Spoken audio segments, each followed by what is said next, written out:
그래. 축배를 들라. 아니 소리만 들어도 상큼하니 좋다. 그지? 정신 바짝 드네. 탄산수야? 그냥 사이다야? 저거 사이다인데 0칼로리예요. 아, 사이다가 0칼로리야? 제로 사이다? 오, 좋다. 매점에는 팔아요. 아, 그래.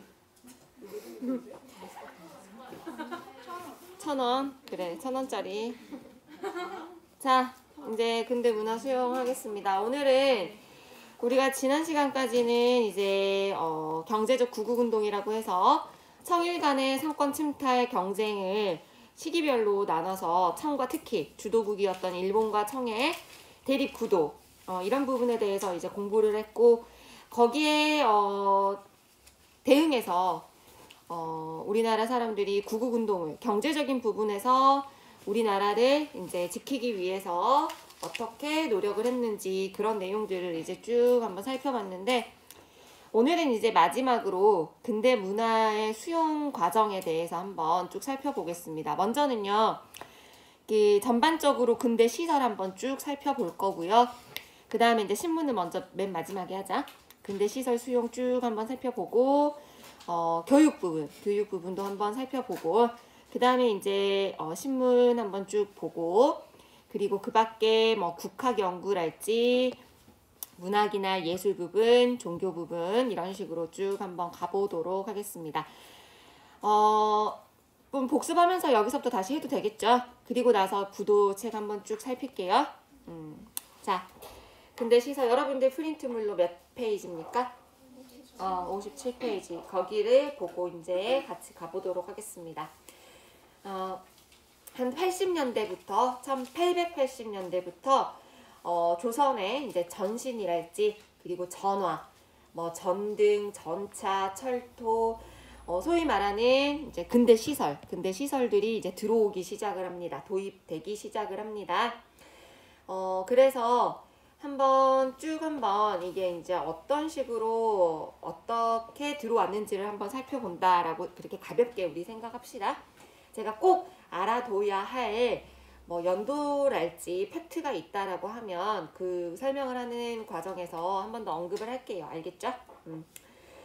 먼저는 전신 같은 경우는 이제 전신이죠. 이 전신 같은 경우는 제일 처음에 서울하고 인천 사이에 가장 먼저 가설이 되었대요. 뭐 철도도 서울하고 인천 사이에 먼저 가장 부설이 됐던 것처럼 전신 역시 85년에 이제 경인전신이라고 해서 서울과 인천 사이에 처음 가설이 됐고, 그 이후에 뭐 부산이랄지 원산이랄지 의주랄지 이런 식으로 이제 확대가 됐다라고 합니다. 그러니까 이제 뭐 연도 감각을 굳이 너희들이 이제 좀 살렸으면 하는 느낌에서 1884년에 무슨 일이 있었을까? 1884년에 그지? 가보는 1895년이고 94년이고 1884년 이제 갑신정변이 일어난 그쯤에 그 다음에 이제 전신이라는 것이 생겼구나 이렇게 느낌으로 받아들이면 될 것 같아요. 그리고 이제 전등이라는 것도 이제 경복궁 뭐 향원정이라는 곳에 최초로 87년경에 1887년에 이제 가설됐구나 이 정도 이제 기억하시면 되고, 자 그다음에 전차 봅시다. 전차 같은 경우는 그 황실하고 이제 여기는 콜브란과 황실 이렇게 이제 선생님이 프린트물에 써졌는데 미국인이에요. 미국인 콜브란과 황실의 합작으로 한성전기회사에서 이제 전기를 공급을 해서 서대문과 청량리 사이에 처음으로 전차가 운행이 됐다라고 합니다. 연도가 98년이라고 나와 있는데 보통은 99년 운행되기 시작한 연도는 뭐 99년 이렇게 하지만 99년이라고 그냥 그렇게 써버리자. 그래서 전차가 이제 서대문하고 청량리 사이에서 운행이 시작된 연도는 1899년이구나. 왜냐하면 제가 이제 이거를 왜 언급을 했냐면 보통 철도랑 전차를 시작한 철도가 가장 먼저 완공된 연도가 1899년 경인선 우리 지난 시간에 배웠던 거죠. 철도랑 전차랑 같은 연도에 했구나 그렇게 보시면 되거든요. 그래서 경인선, 그 다음에 전차 이런 식으로 교통기관이 99년쯤에 이렇게 개설이 됐구나, 완공이 됐구나, 운행되기 시작했구나 그렇게 보시면 될 것 같아요. 그 다음에 철도 연도는 좀 알아둡시다. 알겠죠? 지난 시간에 철도가 어떻게 부설권이 옮겨갔는지에 대해서 배웠고, 여기서 가장 중요한 부분이 결국 최종적으로 경인선, 경부선, 경의선 모두 다 어떤 나라에서 부설권을 가져갔어요? 일본이 가져갔지요. 그래서 외우기를 원하는 친구들은 원하는 게 아니고 그냥 외우세요. 우리 그냥 이 정도는 외웁시다. 상식이라고 생각하고. 방금 언급드린 대로 전차와 철도 같은 연도 이제 99년에 완공이 됐고, 우리가 지난 시간에 배웠던 대로 일본이 뭔가 이 철도 부설권을 가져간 데에는 목적이 있었죠. 그지?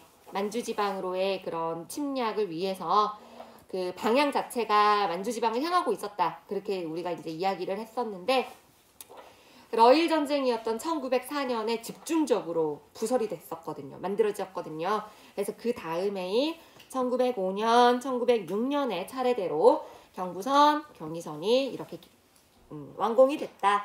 그렇게 부설이 됐다. 그렇게 기억을 하면 되겠습니다. 그래서 다시 한번 정리를 하면 철도 교통망 경우는 경인선이 몇 년이다?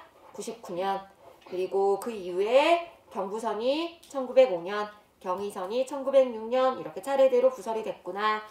1904년 러일 전쟁 중에 가장 집중적으로 부설이 됐기 때문에 그 다음에 5년, 6년 이렇게 부설 연도를 기억하면 더 편할 것 같아요. 알겠지? 그 다음에 전차도 철도 99, 전차 99 같이 이렇게 묶어서 기억을 하면 조금 더 여러분들이 편할 것 같아요. 자, 그 다음에 이제 근대적인 학교와 시설, 병원 이런 것들을 한번 볼까요? 먼저 학교 먼저 보고 올까요? 학교 먼저 보고 옵시다. 크게 제가 근대 교육을요, 80년대, 90년대, 1900년대 이렇게 세 부류로 나눠봤어요. 세 부류로 나눠봤고, 먼저 설명드리고 이 아래다가 이제 이게 지금 80년대, 90년대, 1900년대 지금 이렇게 간단하게 이제 한번 정리만 해봤는데 같은 내용입니다. 자, 80년대 같은 경우 두 가지가 나와요. 원산학사와 유경공원입니다. 이거는요, 자, 최초에 둘 다 최초인데 이 원산학사의 경우에는 최초의 사립학교예요. 근대식. 최초의 근대식 사립학교이고, 유경공원의 경우에는 최초의 관립학교입니다. 둘 다 최초인데 사립학교냐 관립학교냐 이렇게 기억을 하면 될 것 같아요. 그래서 개항 이후에 함경도 덕원이라는 지역에서 주민들이 1883년에 원산학사를 세웁니다. 그래서 이 원산학사에서 이제 가르쳤던 내용들이 여기에도 이제 나와 있지만 그 외국어뿐만 아니라 무술이죠. 이런 것들을 가르쳤대요. 그래서 원산학사 근대식 사립학교에서는 근대 교육, 외국어, 그 다음에 무술 교육 이런 것들을 가르쳤구나. 그렇게 기억하시면 될 것 같고, 그 다음에 이제 아래 관립학교인 86년에 유경공원 봅시다. 유경공원. 예를 들어서 자기가 교육 부분에 진로를 희망하는 친구라면 그럼 좀 의미 있게 우리가 알아두는 것도 괜찮다고 생각을 합니다. 그죠? 우리나라의 최초의 근대식 사립학교, 근대식 관립학교구나. 그지? 이렇게 기억을 합시다. 유경공원 같은 경우도 이제 정부가 이제 세웠으니까 관립이겠죠? 정부가 세웠는데 여기에 이제 헐버트랄지, 길모어랄지 이런 헐버트, 길모 이름을 보니까 딱 보니까 어때요? 외국인들 이름이죠? 그래서 특히 헐버트, 미국인 헐버트 등을 미국인 교사를 초빙을 해서 이들이 이제 주로 양반 자제들에게 신지식뿐만 아니라 외국어를 가르쳤다라고 해요. 그래서 유경공원 86년에 외국인들을 초빙을 해서 상류층 자제나 젊은 관리들에게 근대교육을 실시했구나. 이렇게. 자, 지금 몇 년대의 근대교육에 대해서 이야기를 하고 있니? 80년대의 근대교육에 대해서 이야기를 하고 있어요. 알겠지? 그 다음에 이제 90년대로 가봅시다. 90년대는 우리가 사실 이미 배웠어요. 우리 가보개혁. 몇 차 가보개혁 때? 2차 가보개혁 때 고종께서 뭘 반포해요? 교육 입국조서 반포하잖아. 그 1900년대잖아. 1890년대잖아. 그지? 90년대입니다. 그지? 그래서 1890년대 우리가 이미 배웠던 내용이다. 가보개혁 때 교육 입국조서를 반포를 했구나라는 거. 그래서 그 이후에 이제 소학교랄지 사범학교, 외국어학교 이와 같은 관리학교들이 많이 세워졌다라는 거. 광무개혁 때도 이제 우리가 배웠어요, 사실. 이 광무개혁 때 그 뒤를 이어서 중학교뿐만 아니라 각종 실업학교들이 이 광무개혁 이후에 1890년대에 세워졌습니다. 그래서 1880년대는 최초의 근대 원산 유경, 90년대 때는 가보 이후, 광무 이후의 상황들 이렇게 우리가 정리를 합시다. 그 이후에 이제 개항 이후에는 이제 애국 계몽운동 계열의 사립학교들이 설립이 돼요.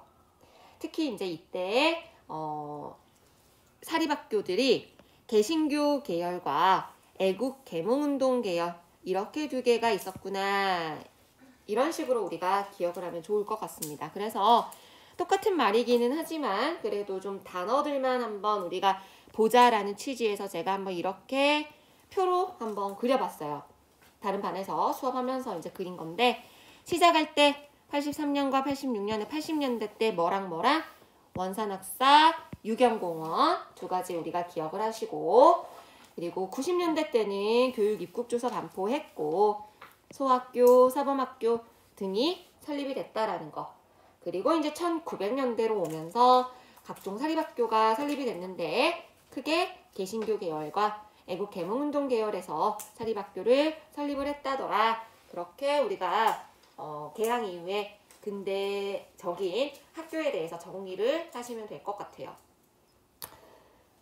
그래서 이제 여기서는 근대 문물이 이제 아무래도 들어오면서 서양 종교가 들어오면서 그들에 의해서 개신교 선교사들이 이제 일종의 선교의 수단으로 이제 학교를 세우기도 했지만 우리는 그래도 수단이라고 표현하지 말고 이제 이런저런 이유에서 개신교도 이제 포교 활동도 함과 동시에 이제 긍정적인 차원에서 학교를 세웠겠죠.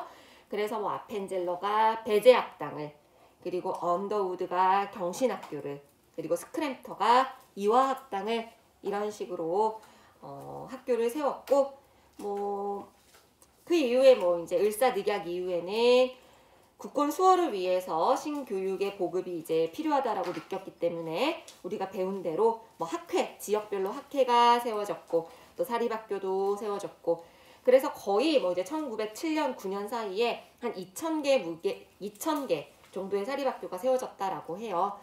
근데 물론 이제 1908년에 이렇게 많이 1907년과 9년 사이에 2,000개가 넘는 학교들이 세워지다가 이제 1908년에 일제가 우리를 탄압하기 위해서 사립학교 령을 내립니다. 그래서 이제 이걸로 인해서 조금 우리의 민족 교육이 조금 탄압을 받게 되었죠. 어쨌든 학교 근대 교육은 이런 식으로 받아들여졌구나. 우리가 알고 넘어가면 될 것 같아요. 자, 그 다음에 이제 병원, 의료기관 한번 봅시다. 의료기관은 광해원이 가장 중요하다라고 생각을 합니다. 광해원. 자, 광해원은 옆에 보면은 제가 이런 말을 써놨어요. 초대 원장 누구라고 써져 있니? 그렇지. 초대 원장 알렌이라고 지금 선생님이 써놨죠.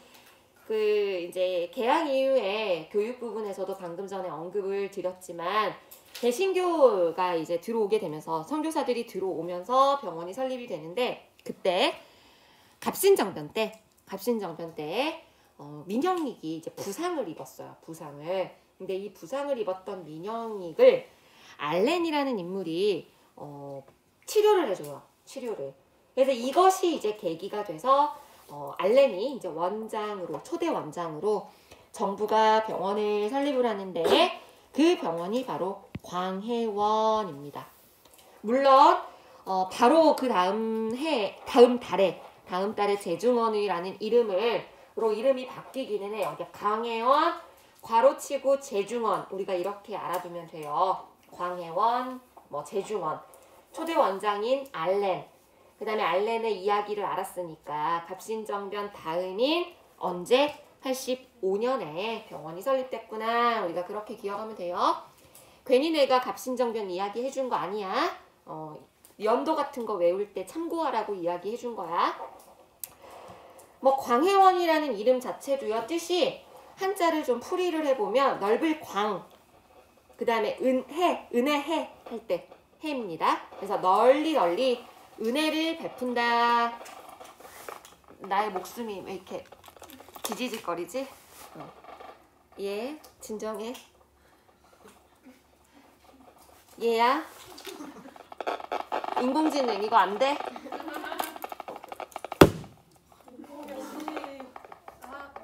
세게 때려요. 그래야 돼? 그러다가 막 가면 어떡해? 역시 맞아야 돼. 맞아야 말을 듣는군. 기계니까. 그래서 널리 은혜를 베푼다는 뜻의 광해원이었다라는 거. 연도 몇 년이다? 85년이지? 그렇게 외우면 되겠지? 자, 그 다음에 이제 신문으로 갑시다. 신문. 자, 신문을 좀 꼼꼼하게 알아두십시다. 특징을. 근데 이야기 들으면 그다지 어렵지 않아요.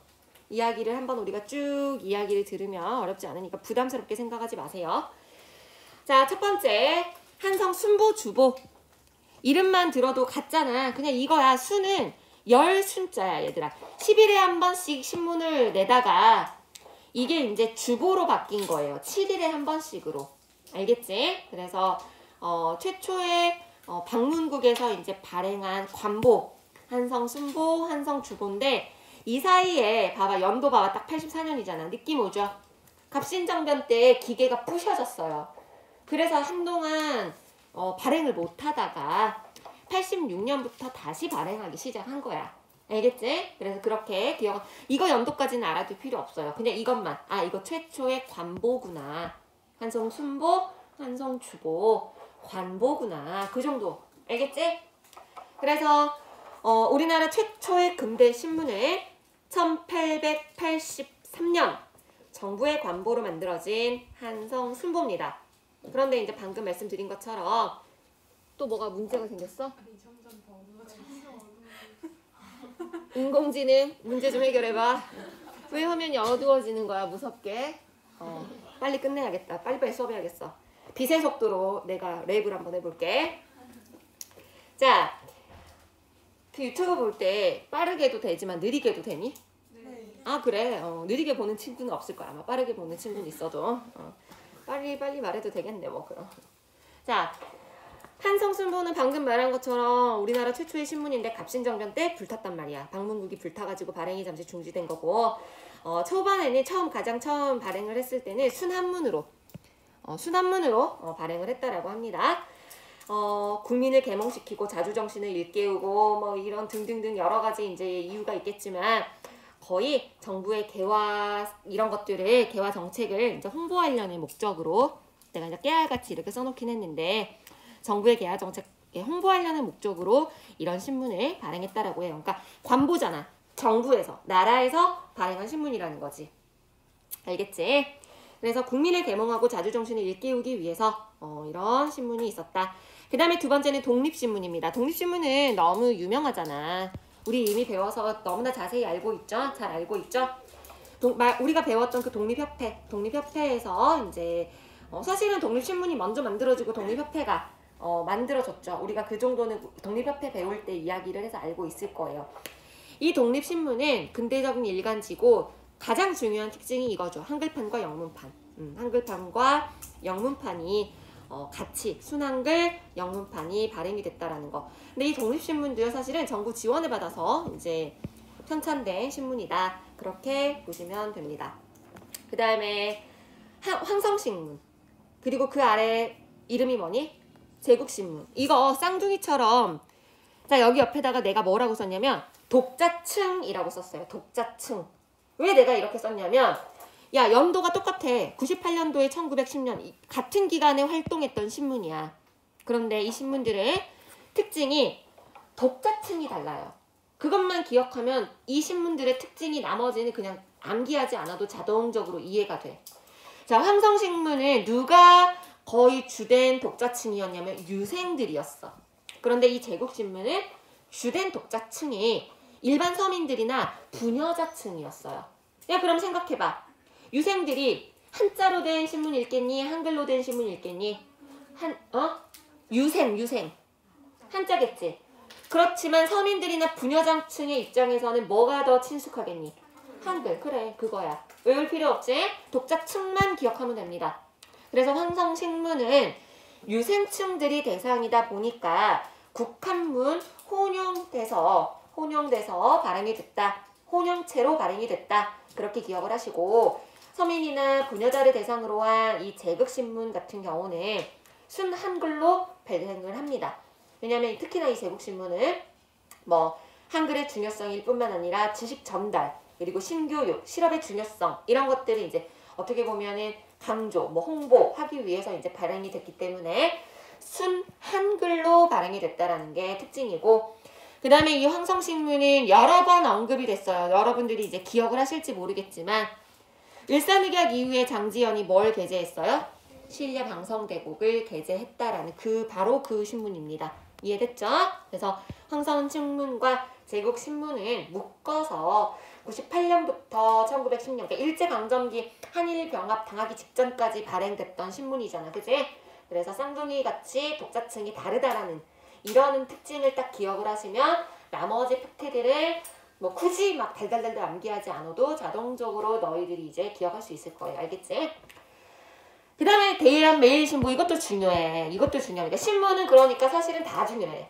신문은 진짜 너무 중요하고 팩트들을 하나하나 꼼꼼하게 기억을 하셔야 돼요. 자, 이 대한매일신문 같은 경우는 이제 양기탁이 영국인 베델을 발행인으로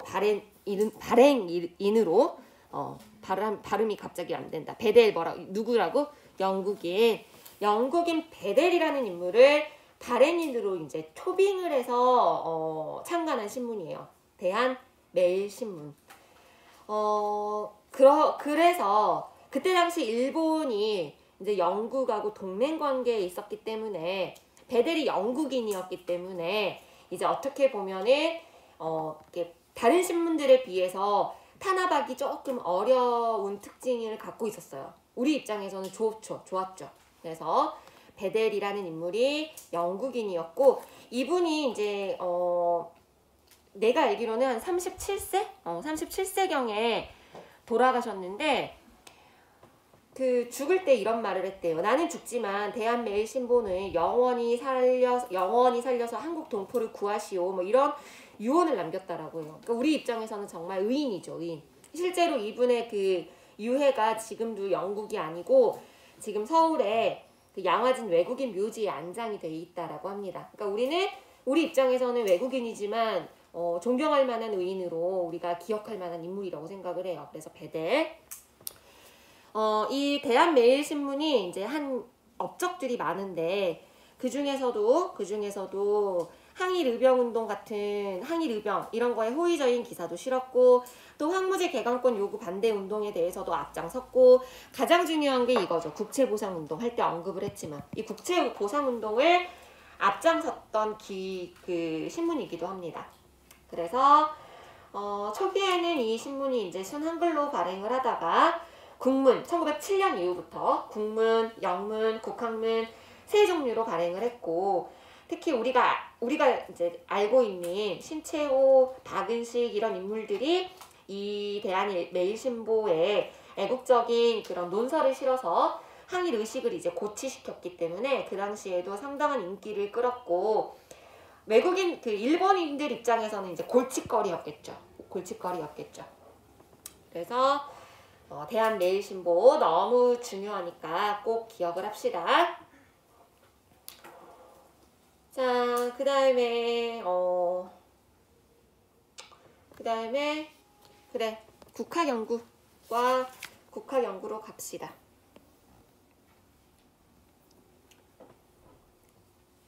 자, 을사늑약을 체결한 이후에 우리 입장에서는 역사, 국어 이런 연구를 더욱더 활발히 하기 시작을 합니다. 왜냐하면 이 안에 민족 의식이 들어있다라고 생각을 했기 때문이에요. 우리가 지금 너무나 평화로운 그 환경에 놓여 있다 보니까 이제 그렇게 살다 보면 소중한 거를 모르잖아, 그치? 그런데 이제 이 당시는 일제 강점기를 이제 코앞에 둔 상황이었기 때문에 우리 말 그리고 우리 역사 이런 부분에 있어서 큰 그 소중함을 더 이제 느끼고 지키려고 하는 그런 이제 마음이 더 컸던 시기였던 것 같아요. 그래서 이제 이 시기에 이런 국어 연구, 역사 연구를 통해서 민족 의식을 고취하려는 국학 연구, 그게 바로 뭐다? 국학 연구예요. 국사, 우리나라 역사죠. 국사, 국어. 민족 의식을 고취하기 위해서 국사, 국어 연구. 이거를 뭐라고 한다? 국학 연구라고 그렇게 이제 표현을 합니다. 자, 신채호, 박은식 이런 인물들이 이제 주도를 해서 근대 민족주의 역사학을 이제 성립을 하는데 이제 오히려 이 민족주의 역사학이라는 것이 요즘 시대에는 조금 이제 맞지 않는 그 사상이기는 해요. 왜냐하면 이제 우리는 뭐 오히려 글로벌 시대에 살고 있고 지구촌 시대에 살고 있고 그러다 보니까 오히려 이러한 잘못된 민족주의 의식 같은 경우에 배타적인 성향을 이제 보이기 쉬워요. 잘못된 민족주의 같은 경우는 약간 이제 이기적인 속성이 나타나기도 하고 하지만 잘못했을 때의 문제지 이게 무조건 나쁘다라고는 할 수는 없거든요. 그죠? 그러니까 우리는 적당한 선에서 개방적이고 남을 배려하고 또 배타적이지 않은 선에서 어느 정도의 민족주의 성향은 필요하기는 하다라고 생각도 합니다. 이게 이제 이 민족주의라는 것이 이제 말이 많은 이유가 너무나 극단적으로 치달았을 때, 그럴 때 이제 약간 회의적인 그 사람들 입장으로는 대체 어디까지가 민족이냐, 어떻게 해서 너희가 한 민족이냐, 이게 과연 한 민족이 맞냐, 뭐 이러면서 이제 되묻기도 하는데 그 주장들도 일리는 있죠. 근데 어쨌든 이제 이 당시는 특히나 우리의 이제 뭐라고 해야 되지? 일제 강점기로 들어가기 직전, 국권을 잃기 바로 일보 직전이었기 때문에 우리의 정체성을 지키기 위해서는 국사 연구, 국어 연구, 이 국학 연구가 필수였겠죠. 그러면서 이제 민족주의 성향을 띈 역사학이 이제 성립을 합니다. 신채호 선생님 같은 경우는 독사신론 이 논설을 통해서 역사 서술의 주체를 민족으로 이제 설정을 하고 그때 당시 이제 일본이 한국 고대사 왜곡을 이제 많이 막 하고 있었던 시기인데 여기에 대해서 이제 비판을 하죠. 독사신론 이거 한번 기억합시다. 여기 보이죠? 독사신론. 독이 읽을 독이야. 읽을 독. 읽는다는 의미야. 읽을 독. 사는 뭐겠니?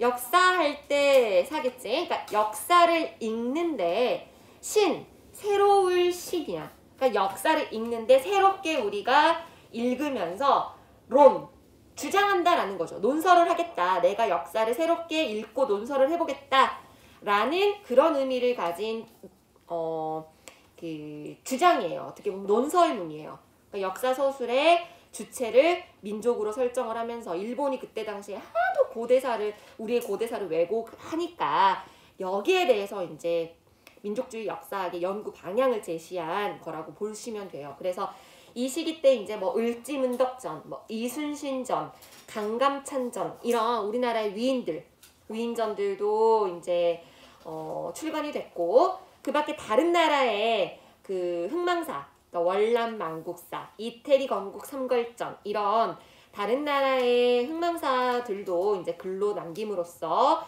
애국심이나 자주 독립 정신을 심어줬다라고 해요. 그 다음에 이제 국어 연구 볼까? 국어 연구를 봅시다. 자, 고전이나 이제 국어에 대한 관심도 커져서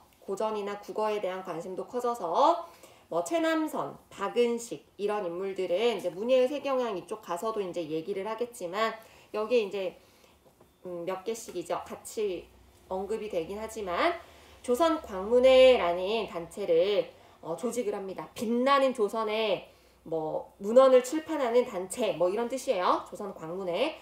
그래서 이제 민족의 고전들을 우리나라 민족 고전 정리하고 그 다음에 대한제국 말기쯤에는 이제 국문연구소가 설립이 됩니다. 국문연구소. 이걸 기억해 두세요.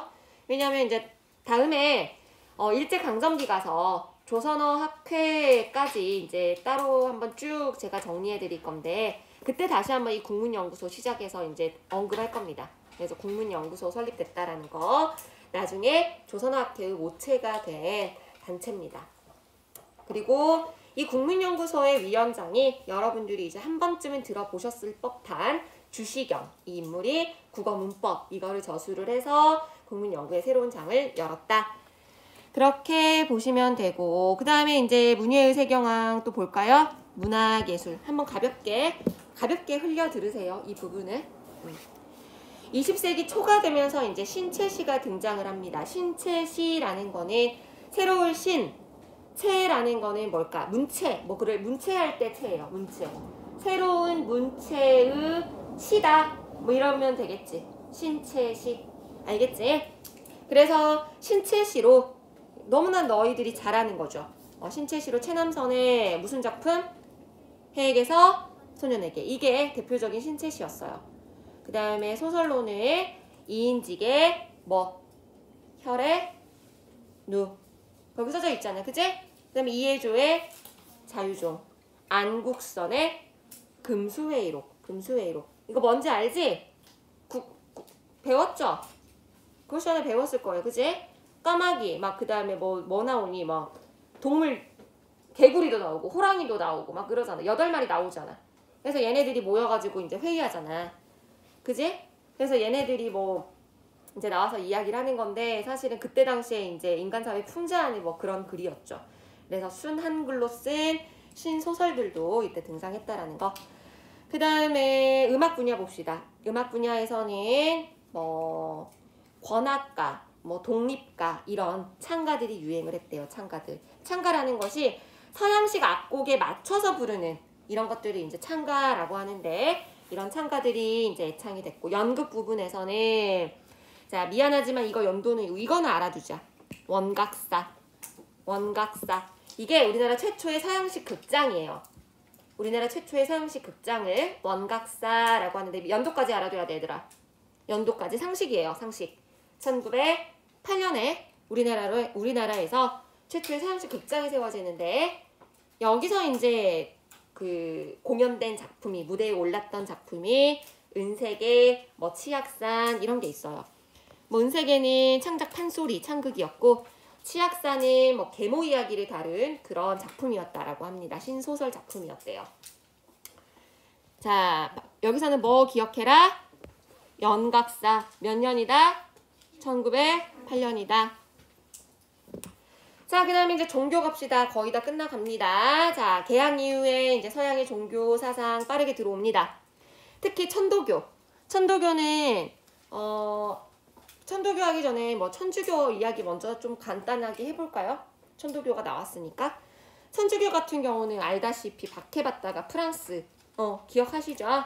프랑스와 조약을 체결해서 이제 선교의 자유를 획득해서 그 이후에 뭐 약현성당, 명동성당 등등등 성당들이 이제 전국 각지에 지어졌는데 그래서 나온 말이다. 갑자기 기억이 나네. 명동성당은 1898년. 이거 자주 나와. 이상하게. 자, 이게 세 개가 이제 근대식 시설 중에 이제 건축 부분에 해당하는 건데 독립문, 덕수궁, 석조전, 명동성당 이 세 개가 그때 당시에 이제 세워진 건축들이에요. 건축들. 근데 여기서 독립문은 우리가 이제 이미 알고 있는 거고, 그지?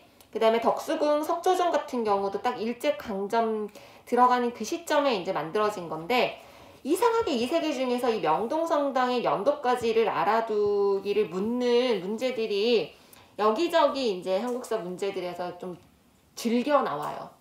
자주자주. 그래서 이 정도를 우리가 좀 상식선에서 좀 알아두셨으면 하는 생각입니다. 명동성당 언제 세워졌다? 1800? 98년에 세워졌다라는 거. 네, 종교활동 이야기하다 갑자기 생각이 난다. 아까 선생님이 이야기를 못한 것 같아서 언급을 합니다. 자, 그 다음에 천도교 볼까?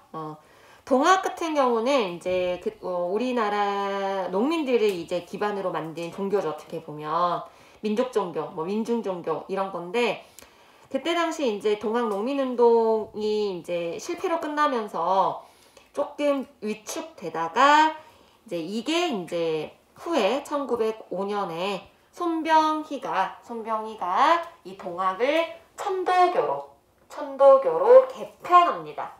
그러면서 이제 같이 알아둘 게 만세보라는 신문, 민중 계몽을 위해서 만세보라는 신문을 발행하기도 했다라는 것. 그 다음에 대종교 부분에서는 이제 단군 신앙을 기반으로 이제 창시한 건데, 나철, 오기오 이런 인물들이 대종교를 창시했다라는 거. 그 다음에 이 대종교가 나중에 일제강점기로 가면은 큰 활약을 한번 합니다. 그게 뭐냐면 대종교 계통에 이제 중광단이라는 단체가 만들어지는데, 왕청이라고 한반도 내에 있는 지역은 아니에요. 저쪽 서간도 지역 올라가야, 이제 만주 지역으로 올라가야 이제 존재하는 지역인데, 이 왕청 지역에 이제 중광단이라는 단체가 만들어진 다음에 여기서 이제 하나의 군대가 만들어집니다. 그 군대의 이름이 바로 북로군정서군이에요. 북로군정서군. 이 북로군정서군이 왜 유명하냐면, 나중에 1920년에 청산리 대첩 들어봤지 얘들아? 그 청산리 대첩에 여러 부대들이 이제 모여서 일본군하고 전투를 해서 승리를 거둔 대첩인데, 이 청산리 대첩의 주요 승리로 이끌었던 주요 부대 중 하나예요. 이 북로군정서군이. 알겠지? 그래서 북로군정서군은 결국은 어떤 종교에서 나온 것이다. 어떤 종교의 주축 부대였다? 대종교 계통의 주축 부대였다라는 거. 알겠죠? 자, 여기까지 이렇게 하면 우리가 근대 문화 수용 쭉 한번 다뤘어요. 자, 5분 정도 남았는데 역사부도 한번 살펴보면 딱 좋을 것 같습니다. 역사부도를 한번 우리가 간단하게 한번 살펴볼까요? 독도간도도 한번 해야 되는데,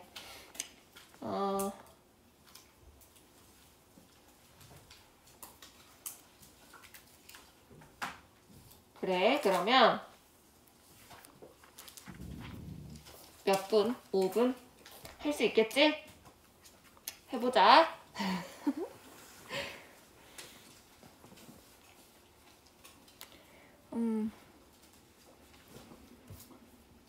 독도간도 하면서 다음 시간에 복습하면서 여기 할까 그러면? 네. 그래, 이럴 때는 대답도 잘하네. 그래, 알았어. 깔끔하게 그렇게 하도록 합시다.